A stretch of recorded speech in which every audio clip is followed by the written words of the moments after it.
And I guess I would like to say that. We are live right now. Oh, Hello, welcome to the everyone. show. We're Yes, we're doing a little we'll pre-chat, we'll carry on that post-chat. chat after Yeah. Oh, anyway, after our welcome to the show. shenanigans. Yes.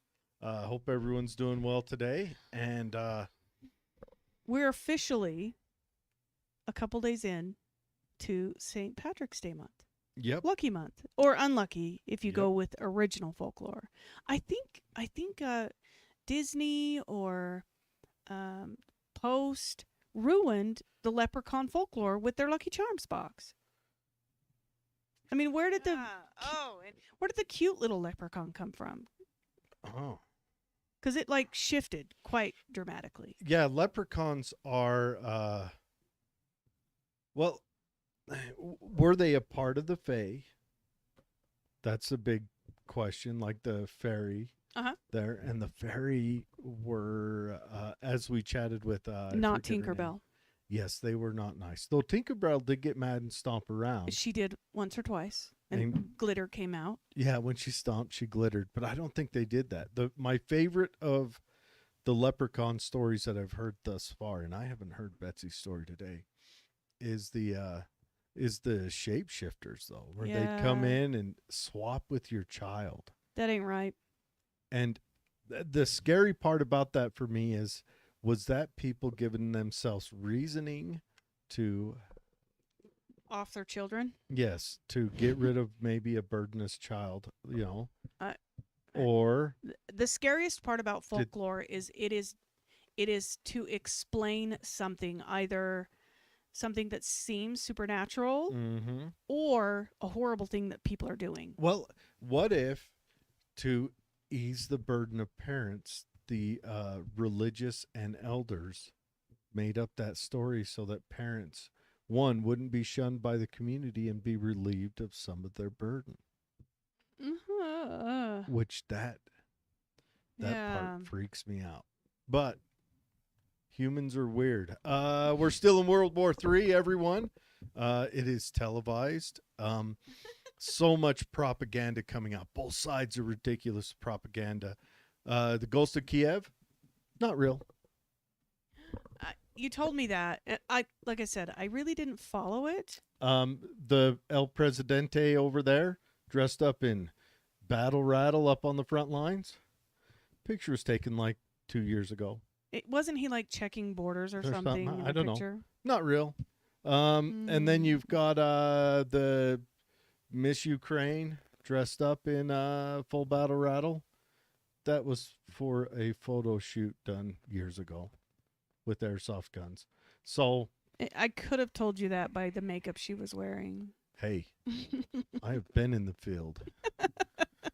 Maybe the women didn't look like that, but after spending a month in the field, it appeared so. But anyways, so then we got stuff coming from Russia. Yes, it is true. Ukraine does have a National Guard group, unit, whatever. That is Nazi.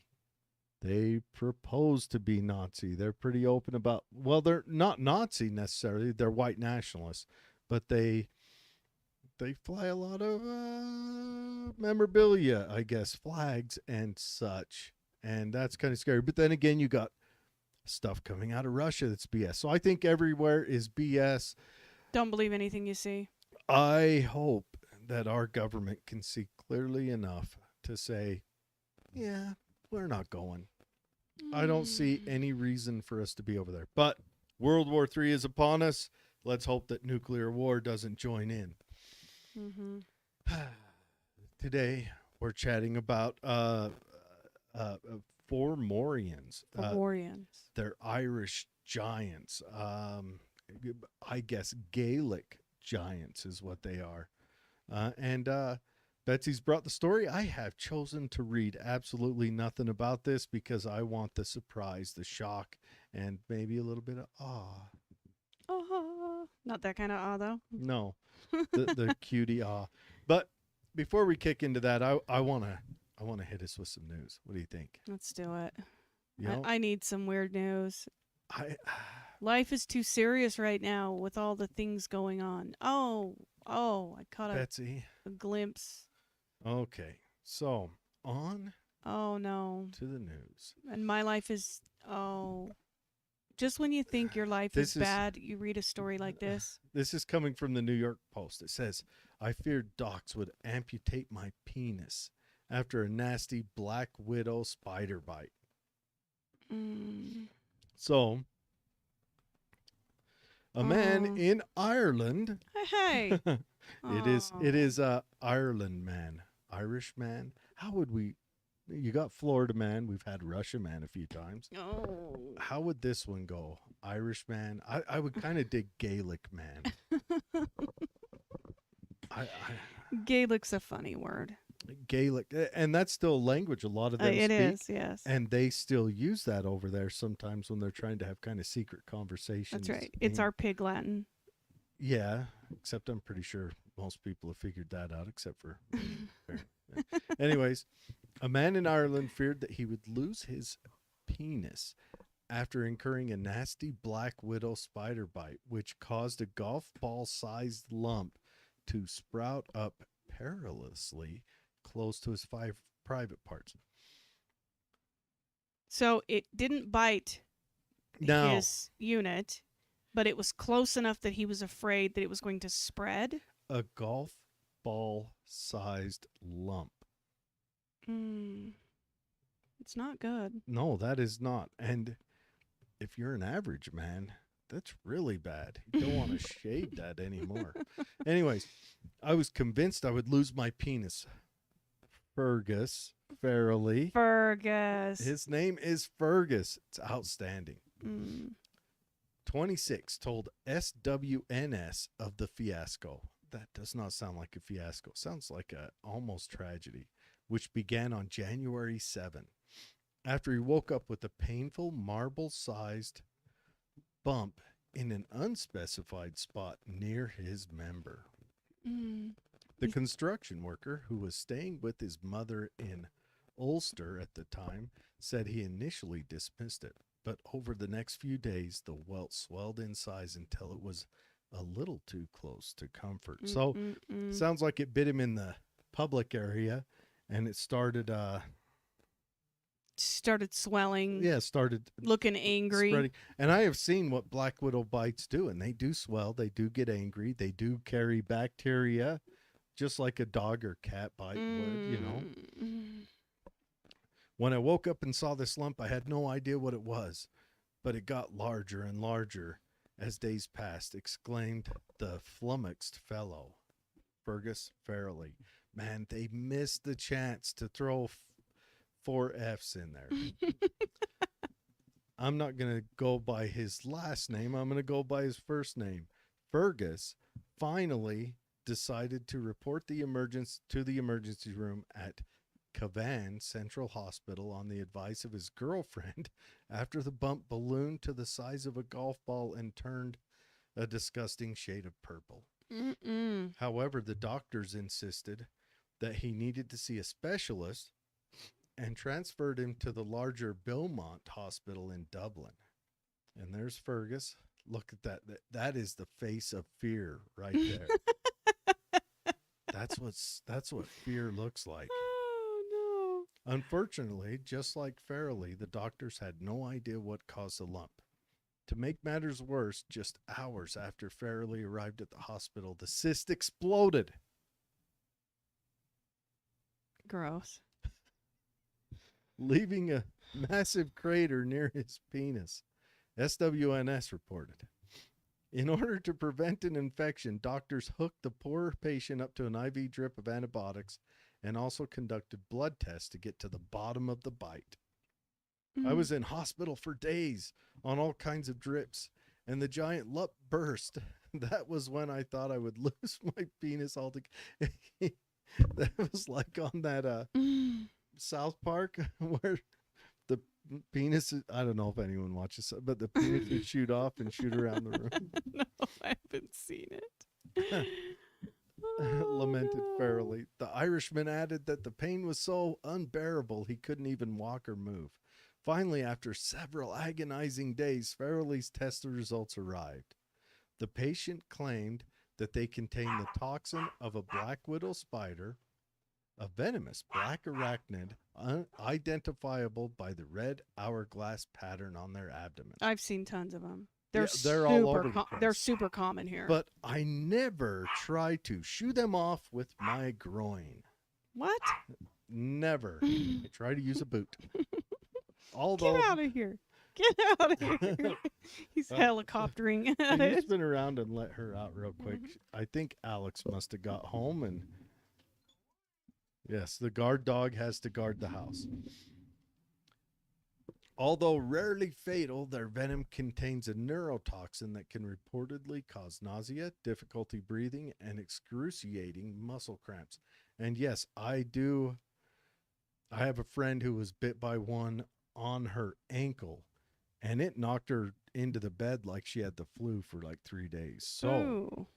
it is tough. Interestingly enough, black widow spiders typically do not live in Ireland. You ain't living right, man. So the patient, You need to question what's going on in the rest of your life. If a spider that's not native to where you got bit bites you next to your junk, you need to be like questioning, like, what have I done? I ain't living right.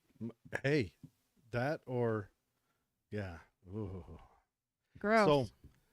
So the patient may have been mistaking the culprit for a noble false widow, an invasive species with a less potent bite. Now imagine that this bite is kind of probably on his inner groin or somewhere around there. Either way, Farrell says he's lucky to be alive. How does a news agency get this story? Do you think? Oh, I imagine the doctor goes right out and calls all of them. I mean, there's HIPAA.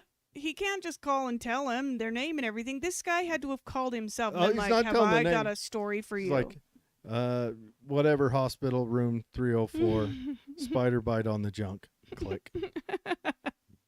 And that's it. Oh, Ireland. I got told I would probably have ended up dead if it hadn't burst in the hospital because it would likely have gotten infected.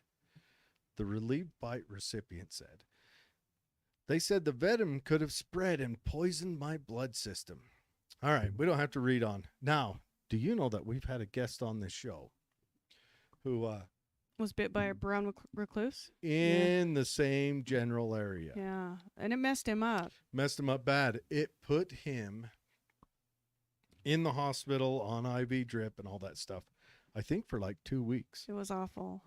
And they're it wasn't necrotic. A brown recluse. It was a hobo spider. Oh, and they're necrotic. Yes, they carry So the flesh actually dies off. I think they carry a necrotic toxin or I think it's like a anyways, they carry necrotic stuff. Yeah, and he lost some flesh on there. We had a niece that was bitten by one, but immediately treated. So she turned out, luckily okay. But you see the pictures of him, and it's horrible. But old Fergus, man.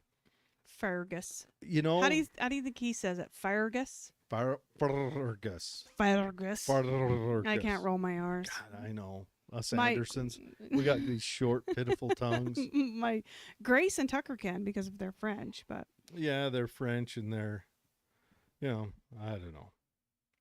Yeah, it is what it is. I can't. I've tried, but anyway, so yeah, let's get on with Formorians. We've got 2 more news stories to cover today. We'll break them up in the middle, toss one in at the end. So we're gonna kick off this month by talking about Celtic mythology, and there's very Celtic, Gaelic. Yeah, I think Gaelic is the Irish Celts. Yeah, probably. Yeah, and most Celtic mythology is orally passed on traditionally. There's not a lot of written, like spider bites. Like spider bites. He's now folklore. And then they'll give a reason, like maybe he didn't say he loved his mom or something, so at her house he was bit. Oh, ye poor lad. So these sagas and legends traditionally were passed down from one generation to the next through storytelling. Mm-hmm. It's only after the Roman conquest that some of these myths were recorded in writing. Prior to that, they just weren't recorded. Well, and they didn't have writing there. Mhm. Rome brought their actual official writing there. And also the priests probably wrote it down. Of course, back then, most of your writing was done by priests. Those were They were the priests scribes. and monks. They were your scribes. They were a lot of that stuff. So if we look at Celtic mythology today, there are a number of marked similarities between their ancient tales and Christian stories in the Bible because of this crossover. And because it blend there. Yeah. Yeah. So 'Cause it a likely priest- started one way, and then the scribe is introduced to write it down, and then it And the gets intertwined. The scribe's a religious fellow, so Yes. he's like, "Oh, this is the work of Beelzebub, old Lucifer, Right. you wily, Yeah. you know." So characters in most Irish mythology, they vary but are typically deities, kings and queens, kind of the yin and yang. They've also got druids and other religious figures, warriors and animals. But what we're seeing today is this long tradition of orally passed down Celtic mythology stopped as people in the area were converted to Christianity. So we're going to talk about some things that still live on. One of them is this Irish myth about the Formorians. They are, according to the legend, a race of, there's two schools of thought. They were giants. Red-haired giants. Yes. It is said that they were terrifying giant creatures that were horribly deformed and often mistaken for demons. Now, once it's written, dang Nephilim, they were said to have descended from Noah's son Ham, Oh. whom Noah cursed. And on account of this terrible curse, the Formorians became one-legged and one-armed monstrous beings. Now, you don't always see them depicted as one-legged and one-armed. One leg and one arm. That is so useless. Like, what do you fight with? But, you know, that's I will call you bad names. If you look at pictures of Formorians, they're more from the oral traditions versus the Christianity traditions. And that's the question I have on that. Is the one-legged, one-armed part, I mean, that could have also been, again, you know, maybe there's an outcast of the community that only has one leg and one arm. So, you know, I don't know. Okay, yeah. Go on. So it is said in the earliest writings of the Formorian, not Man, writings, that guy'd but have a hard time using the bathroom. Because when he's done, how does he walk? he would have to lay down on the ground to How clean formidable himself. can you be with only one leg and one arm? Yeah, not very. I mean, maybe if you had a wagon Just sweep or the something. leg. Sweep the leg. Yeah, Giant falls over. You know, maybe you had an old wooden spoked wheeled wagon, and you know, and You could only turn. You're a race car driver. You can only make left turns because maybe you've only got the one foot on the other. arm. Anyway, so in the pre-Christianity tradition, the oral traditions and myths that were passed down, it was said that the Formorians were superstitious and tyrannical. People conquered by them, so they would set out to take land, and people conquered by them were either enslaved or forced a crippling tribute of 2/3 of all children and cattle born. Back to the children thing. So apparently the Formorians would come in, they would battle, they were giants. This was prior to being one-legged and one-armed. This is when they had all of their appendages. And why does all the bad people want the kids? And Or does Irish must have lost a lot of kids. yeah. See, the sad part is they probably did during famines and other you know, plagues and things. Well, that you have to have a way to cope with all of that loss. Another thing, this might hit close to home for some people, but in close-knit communities, such as the one we are from, which maybe I'll go into deeper as to why people suspect some things.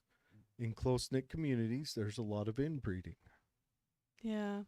And that's sad. Now, another sign of not inbred close, but maybe just a tad A close, skosh too close. is premature hair loss.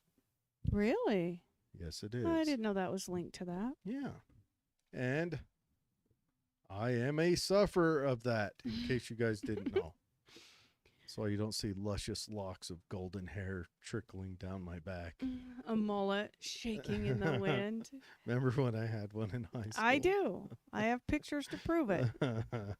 So they would go and they would conquer these different lands. And the actual geography of Ireland has been explained in legends and mythology, Irish legends and mythologies, as the reason for it having these big mounds would be the swing of, the club that these Formorians commonly would push up the dirt.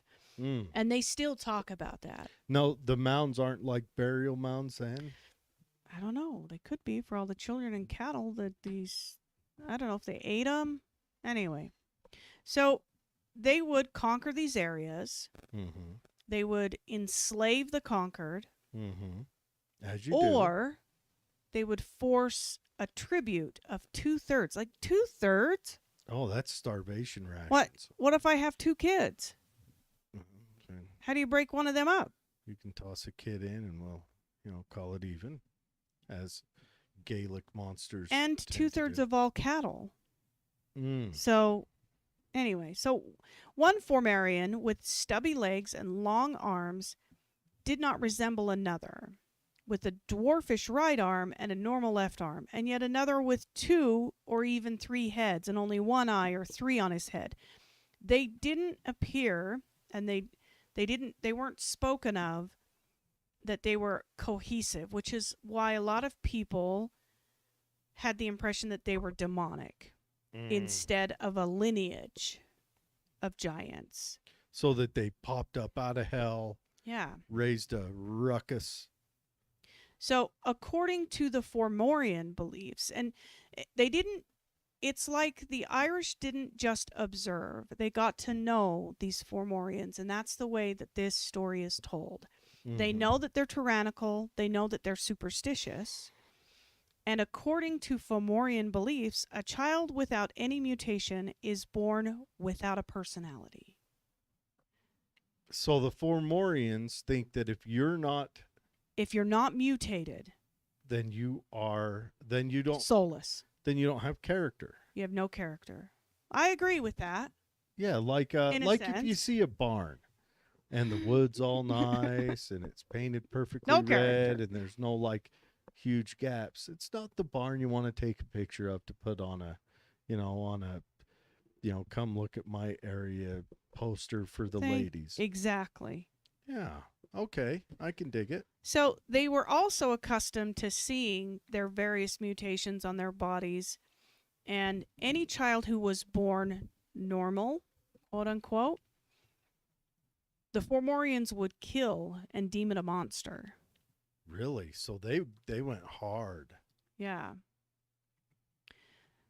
So the term Formorian was analogous with disease, plague, and disaster.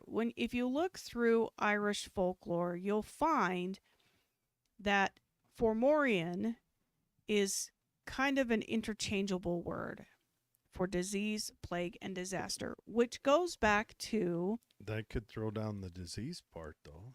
Yeah, which goes back to our original comment about why these folklores likely where they come from. Like we've covered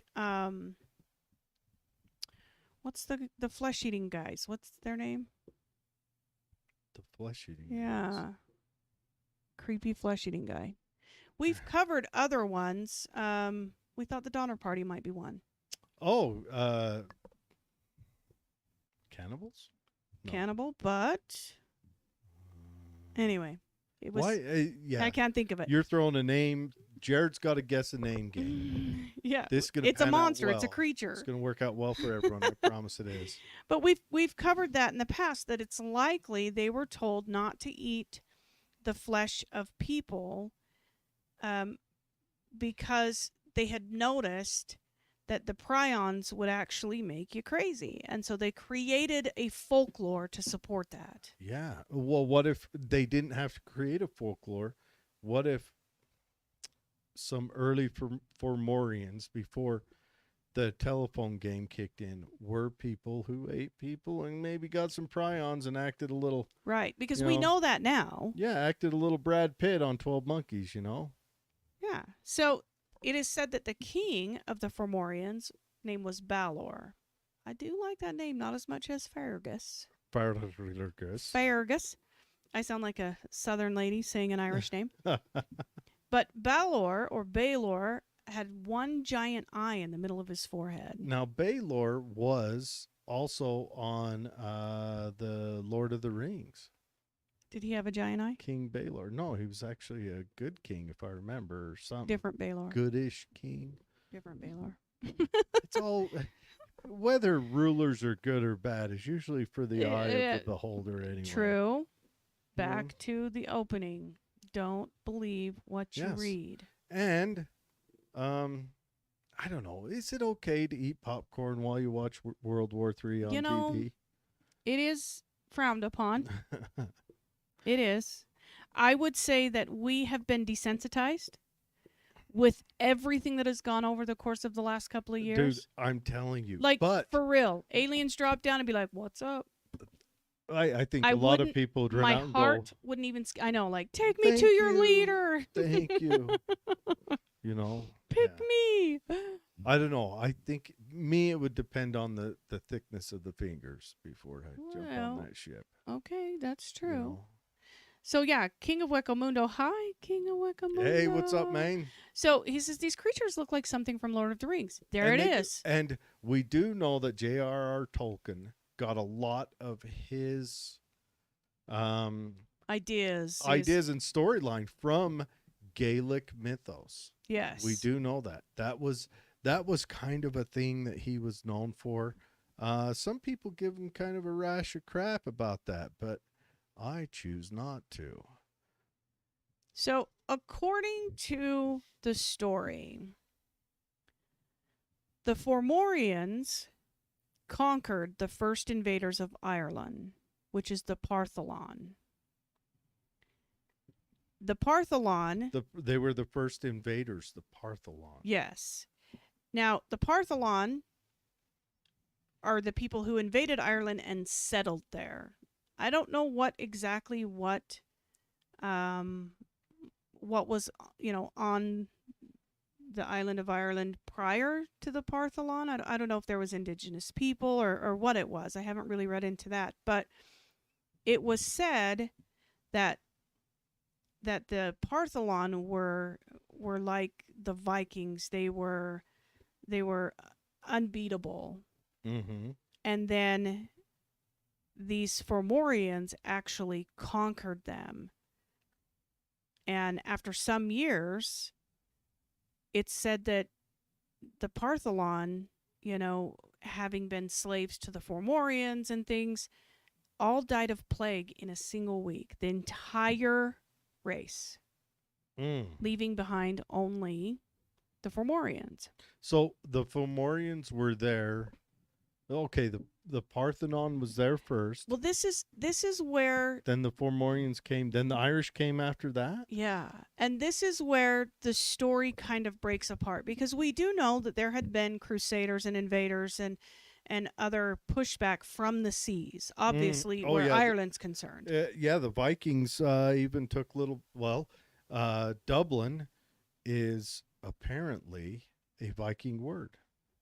Really? Yeah, as are most of your Scottish and Northern English areas and Eastern English areas are named after Viking or Roman words. So it's likely that because of all of these pressures, the group split. from um, just demonic Mm-hmm. versus, cursed genealogical line of Ham, Noah's son. And you get this kind of split in that storyline where now they think they come up out of the sea, that they reside in the sea, and they rise up out of the sea and conquer these lands. So they're, man, I wonder, what if another race of larger humans came about, that, maybe looked a little different. Well, and if there wasn't enough of Like, them, back to the inbreeding. yeah.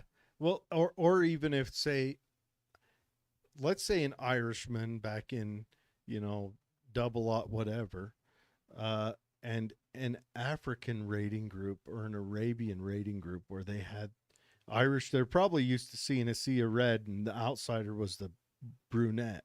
Yeah. And up came, a seafaring, another human race, Africans.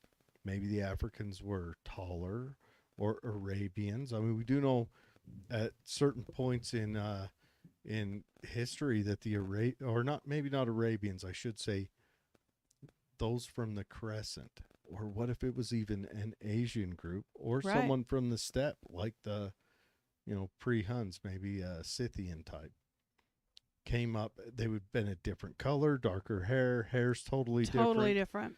eye shapes probably different. They eat better, so they're bigger and healthier and everything else. And Could have been. then they get stranded there. Bob's your uncle. Lucy's your sister. Bob's your uncle. So it said that the Formorians held the island for 30 years.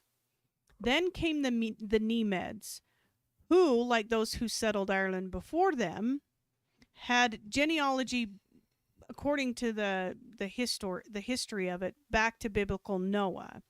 The Nemeds managed to win 4 battles with the Formorians, but after 9 years, Nemeds and thousands of his people died of another plague. What if the Formorians are disease people? So they were again like a leper colony. Yes.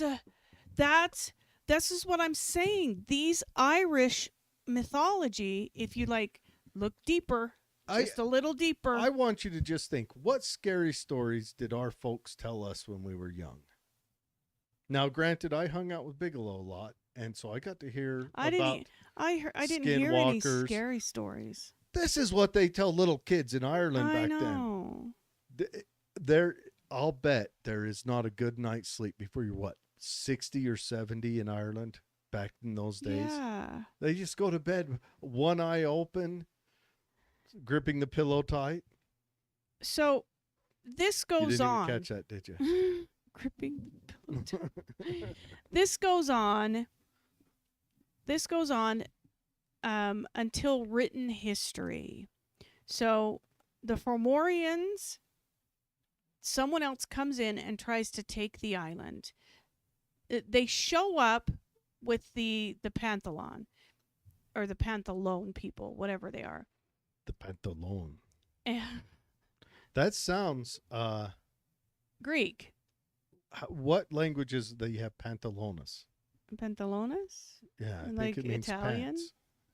Pantalones.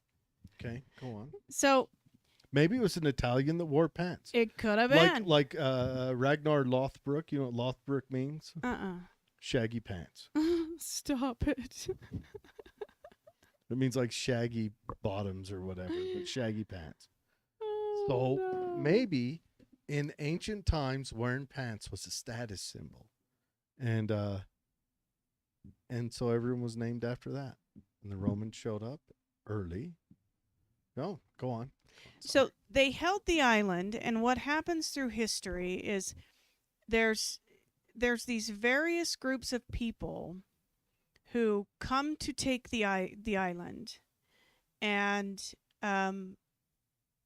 they may battle a little bit, spend a little time together, but then the entire group of crusaders who come to take the island die of a plague, and it's quick moving. Yeah, it's like within a week. It's like bubonic. The bubonic, they said that you could go to bed well and be dead by morning.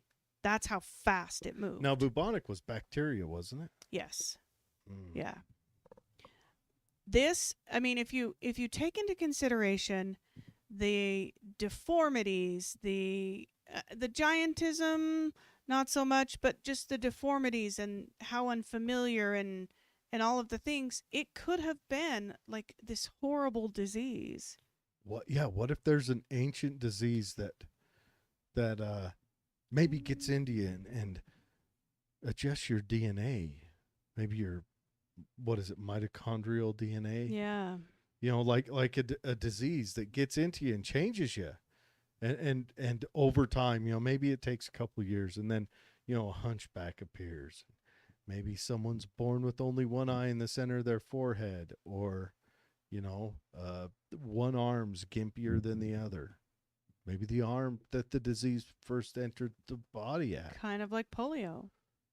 Polio settles in and deforms the bones. I can't think of other circumstances where we've done any gene manipulation lately on Earth. I know. I don't know. Anyways, go on.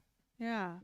So it kind of comes to an end when, I'm going to completely slaughter this. Oh, come on. The Tuatha De Danann defeated the Irish giants. Okay, what is the Tuatha De Danann?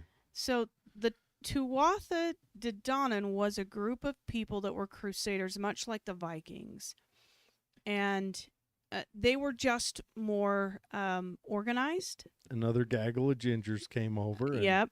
And they defeated the giants and then attempted to forge a ceasefire, in a sense, to keep peace for a long period of time and not die from the plague. But that failed, and they say that the Formorians just disappeared one day, like they went back into the water. Now, the Tuatha De Danann, did they die of a plague? No. Because what if the plague was passive? Yeah, they didn't. And from what I understand, the descendants of what are current Irish can be traced back to the Tuatha De Danann. Tuatha De Danann. I like that. That's what we should call Irish people now. That's a spicy name. I like it. It's better than Gaelic. Better than Gaelic. Should we take a break for some news? Yes. I think we should. All right. Let me get this set up and ready to go. All right. So, King of Wekamuno says the creatures look very odd, like a mutation from a nuke radiation or crossbreeding. Crossbreeding! yes. Like, Bob's your uncle. Bob's your uncle. Hey, I'm with you on that. I am with you on that. Go ahead and read off some comments while I get this story spooled up. Oh, no. Yep. But yeah, I mean, the plague is still in India and other parts of third world countries. It is, and there are still, the bubonic plague, there are still over 400 cases of it a year. No, don't say that. There really are. Why do you got to tell me? I was living life in bliss. It's the difference is we now have sanitation. Yep, sanitation is the big thing. That's what defeats cholera. That's why it is. That's why right now in Yemen, there's a near genocide, and people are dying of cholera. Yeah. And that's because, well, they're not getting fresh supplies, fresh food, soap, clean water. And we should do a show on the bubonic plague. That and other types of diseases. The venereal disease category, I guess I would call it, is particularly brutal. What was do you know why they called chlamydia the clap? Why? You don't want to know. It's that good, huh? Well, syphilis, from what I understand, came from the New World. Yeah. So they took it back with them. So syphilis was over here, Yep. And they took it back and you know, panned out well for a lot of sailors, you know. Yeah. If anyone wants to ruin their night, just Google why is chlamydia called the clap. I thought it was just because, you know, CL, No. or CLA. Yeah. No. Well, you should look it up later. I Anyway. might do that. Anyway, so I don't know if anyone's heard of the Felicity Ace. It's a cargo ship full of luxury cars. Mega luxury cars. Uh-huh. And it is on fire, adrift in the middle of the Atlantic. I heard that it finally went down yesterday.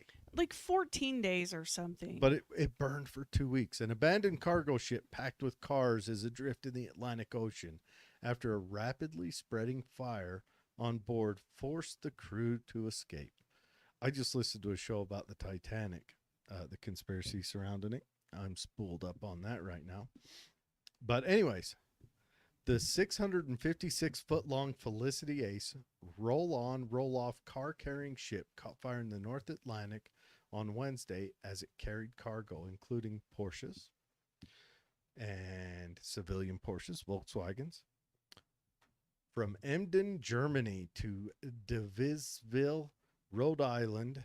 At the end of the fire's outbreak, the ship was sailing 90 nautical miles southwest of Portugal's Azores, according to a statement Wednesday by the Portuguese Navy. So it set out from Germany. Wednesday 2 weeks ago. Yes. Went over the top of Ireland again. Where A Formorian jumped on board. St. Patrick's Day is coming around, so everything ties to Ireland. Went over the top of Ireland. They jumped off when it's on, I think, the west side of Ireland. They bailed off, and now it's adrift. It's just been floating. Now it's by Portugal, Portugal is that the far western tip of the European continent. After the fire broke out in the cargo hold, it spread and forced all 22 crew members to abandon ship, according to another statement by the Portuguese Navy. The crew was safely picked up and taken to a local hotel, with the rescue coordinated by the Ponta Delgada Maritime Search and Rescue. So it looks like it started on fire closer to Portugal. There has been no noticeable source of pollution from the fire, according to the statement. They are new cars. I've been to new car lots. I swear they dish out fuel in those things by the drip. They probably fill them with a syringe because they're not giving you anything for free. Mm-hmm. No, but the tires are burning and the interior's burning. And these are luxury cars, so it's likely a lot of leather products. And smells like a really rough cookout. The ship's owners have arranged for a tow. Hello, AAA. As it continues to burn. Yeah. It's on fire. Oh, yeah, I know. We're surrounded by water, but we're not going to put it out. We just want you to tow it while it's on fire. That'd be great. Thank you. Bring a really long rope. You don't want to get too close to this. Registered to Panama, the Felicity Ace is operated by Japanese shipping line Mitsui OSK Lines, MOL. MOL has not responded to requests for comment. Did you know that most of your ships not registered in the U.S. seem to be registered to Panama? I think Panama must have like a pretty easy regulation fee. I'd imagine they do, given the canal and other connections. Well, it's okay. There's a law, Wilson's Act or some crap like that ships registered to the U.S. cannot leave a U.S. or cannot come from a foreign port and enter a U.S. port.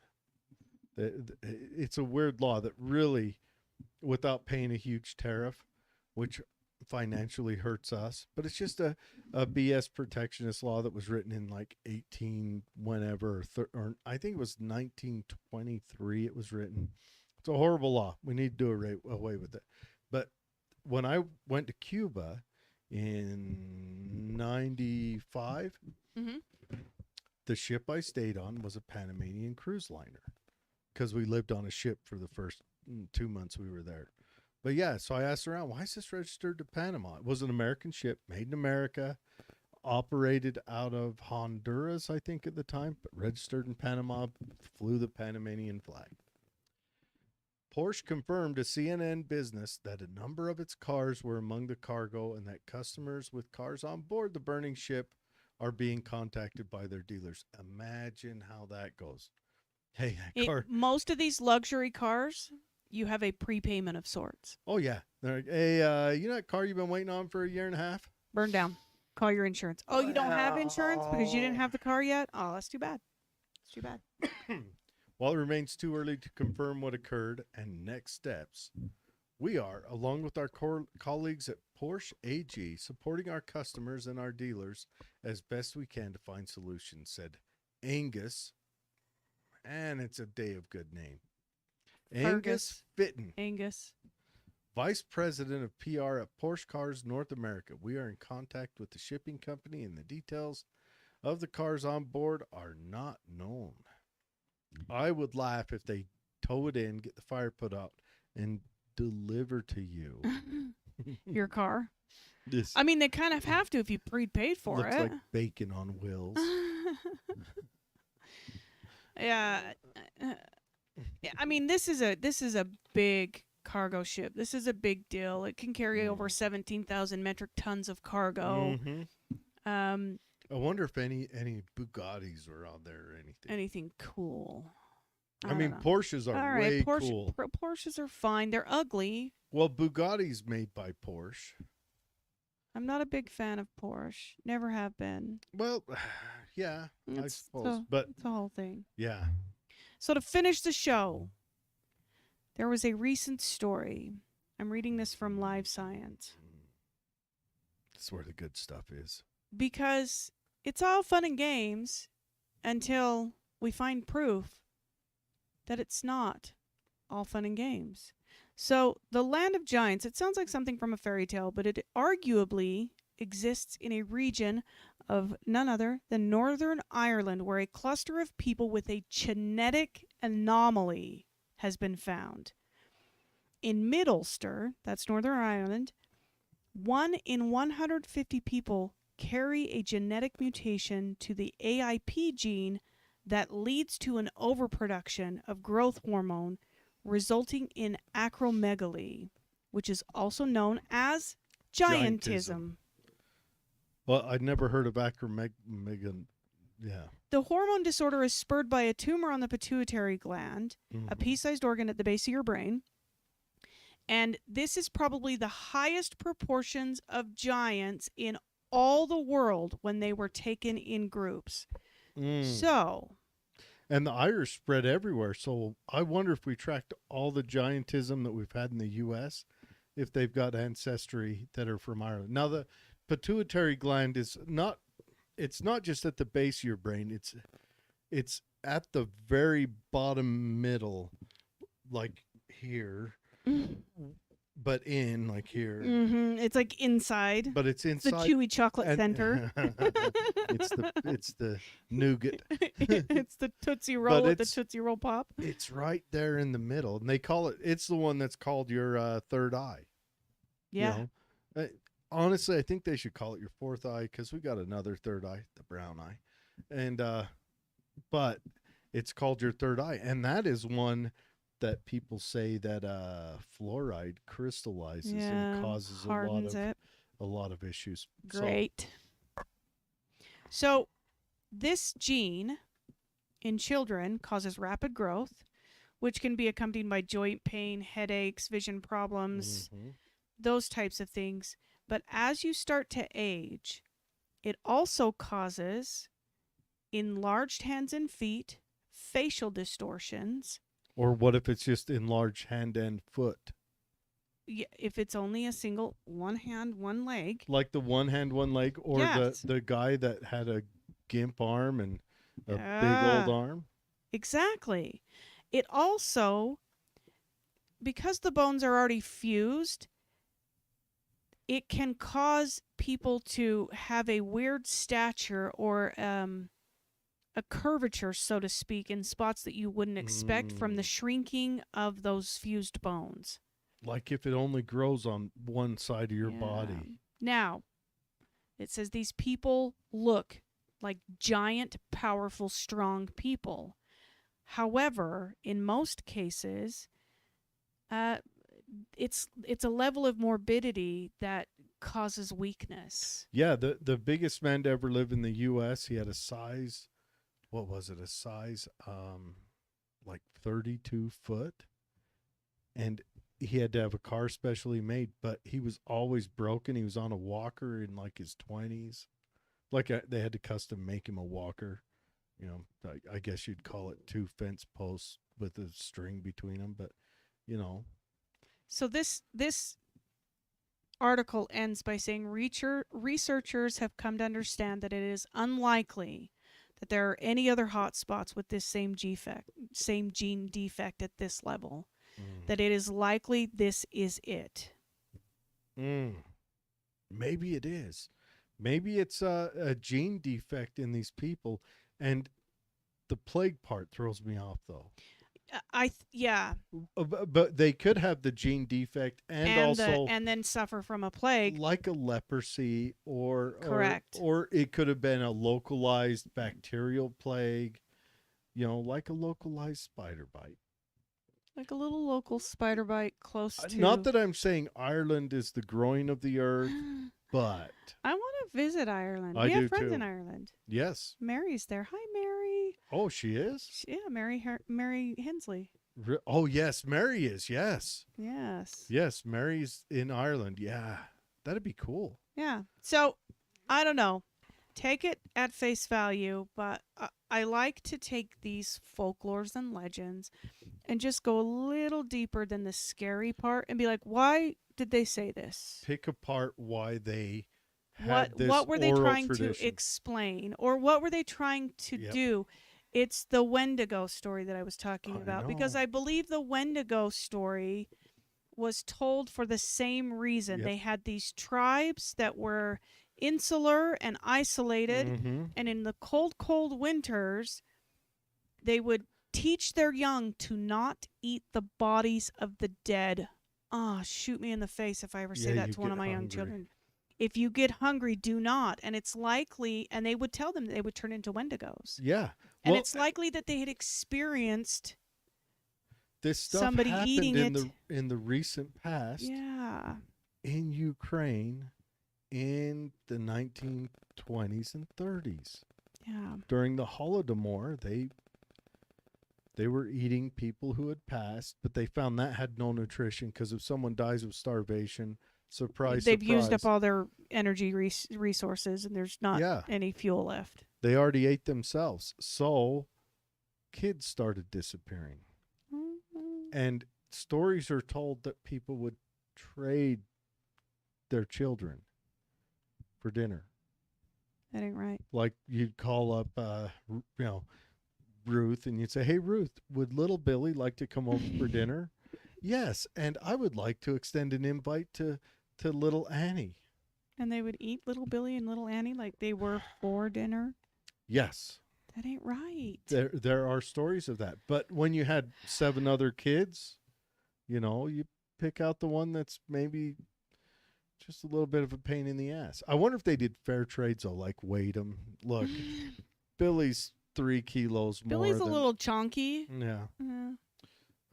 I don't know. But it's interesting to me that these historical stories have been told way far back, and then now science is just now finding that and not that Ireland is synonymous or the only place where giant stories have been told, but it is interesting that there happens to be a hotbed there. Let me tie another tie around.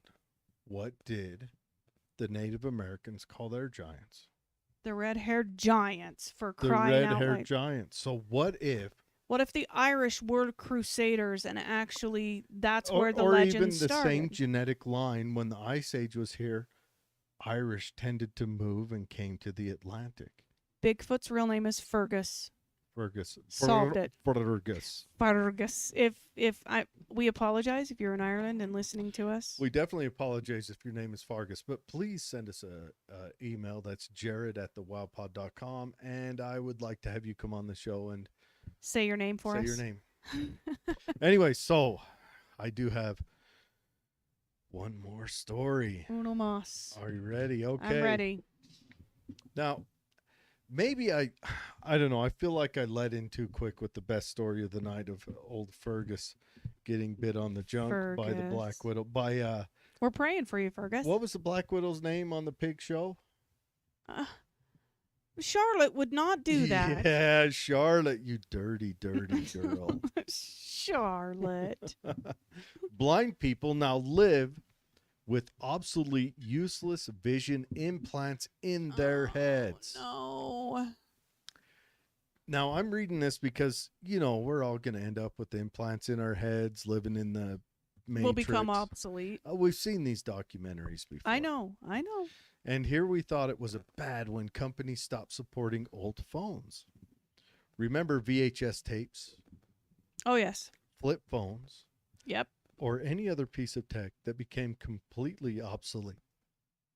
It was easy enough to dump your old gadgets and move on to the next technological marvel. But what if you'd implanted a VHS deck into your skull? Remember our first VHS deck? The thing weighed 85 pounds. It was gigantic. And it was used. The thing, I remember it was silver, and you push a button and the little lid would pop up. And you'd stick it in. Force it down. But what if you'd implanted a VHS deck into your skull? That's a situation now facing hundreds of blind people. Straight to jail. Straight to jail. Second Sight Medical Products was a company manufacturing revolutionary retinal implants that allowed blind people to see again. Are they blind again? At least to an extent. But now the company is dead and gone, but their patients' implants haven't gone anywhere. More than 350 people around the world are now walking around with unsupported, obsolete implants in their heads. Some of the devices have broken, rendering them nothing but useless metal. I want you to think about this. You're cruising through life. Your implant comes across with the blue screen where it says you need an update, and then it just goes to the blue arrow. And you call them, they're like, this number is no longer in service. Error code 404. I'm sorry to laugh about it. It's terrible. Someone needs to step in and take their technology and update it and get it going and get these people back in. Yes, Mr. Musk. We're calling on you. Listen. Yes. Should I call on him the correct way? Big head. Others have been luckier and their implants still work, but what if they run into a software bug or a loose wire or a fried battery? There's a battery? There's got to be a battery. There's nobody left to fix their devices. The life-changing technology has turned into another pointless gadget. Oh. Barbara Campbell lost her eyesight completely in her 30s due to a genetic disease. In 2009, she received Second Sight's Argus 2 retinal implant that allowed her to once again see variations of light and shadow. So it's not perfect. It doesn't complete it, but it helps. But in 2013, while she was changing subway trains in New York City, she suddenly heard a quiet beeping. Nope. She recognized the sound as the Argus 2's "I'm powering down now" notification. The thing has a notification beeper? Nope. In your head? Campbell's world went black again, and her sight has never come back. That's almost sadder that she gets that taste of the beauty of sight, and then it's gone again. Oh. At the time, Second Sight was still operational, but despite a few repair attempts, they couldn't get the implant working again. Campbell couldn't have had it surgically removed, but the operation came with considerable risk. It's considered like, it's not considered necessary surgery. I want to see a picture of what the implant looks like. Why haven't they replaced this with new technology? I mean, know what? A lot has changed since 2013. We hear Dr. Rand Paul read about how they do all these studies, like mice breeding studies and that. This is a study I think the government should take on, for sure. Well, somebody should. Yes. Like, I can't. No, not at all. This is rough. Oh, all right. Let's finish out these comments. A humpback, like the 300 movie trailer. Yes. Yes. Zombie apocalypse, eating humans. I'm telling you. Well, we're on World War III, so the question is, when they turn us into a nuclear, dust ball, do we start eating people then, or is it the people that get radiated into monsterdom start eating people? I watched a video the other day that was hilarious. It was how to stop a zombie attack. Uh-huh. And this guy's sweeping his driveway, and the zombie comes, and he just pokes him with the broom a couple of times. He just walks right on by. Like keeps him at a distance. They've been training us. The 6-foot rule. The 6-foot rule. And would a zombie know to take the mask off first? They're preparing us. Mm. King of Hueco Mundo. Fergus is a great name. Fergus is an awesome name. I'm an Angus fan myself. Always have been. I tried telling my sister to name one of her 3 sons Angus, and I didn't get Angus out of the deal. Fergus. Fergus is a great name. Yep. That's a show. All right, everyone. Thanks for joining us. Join us next week for more St. Pat's stuff. It's all Irish. It's all Irish. Maybe we'll do Irish beer. I don't like beer, but maybe I'll do like Irish cream in a coffee. I could get Irish cream for coffee. Yeah. Ooh, we could get Bailey's. Yeah. I know someone who makes some pretty good Kahlua. You do? Yes. I do. Yes. That's not... I wonder if it's the same way as making the Bailey's cream. I wonder how Bailey's is made. Kind of the same. Kind of the same. You just add different flavoring to it. Mm-hmm. That might be fun to do. How long would it take to make, though? Not very long. Yeah? All right. Well, you might see me get drunk on that show also. Anyways, join us there, and we will see you guys next week.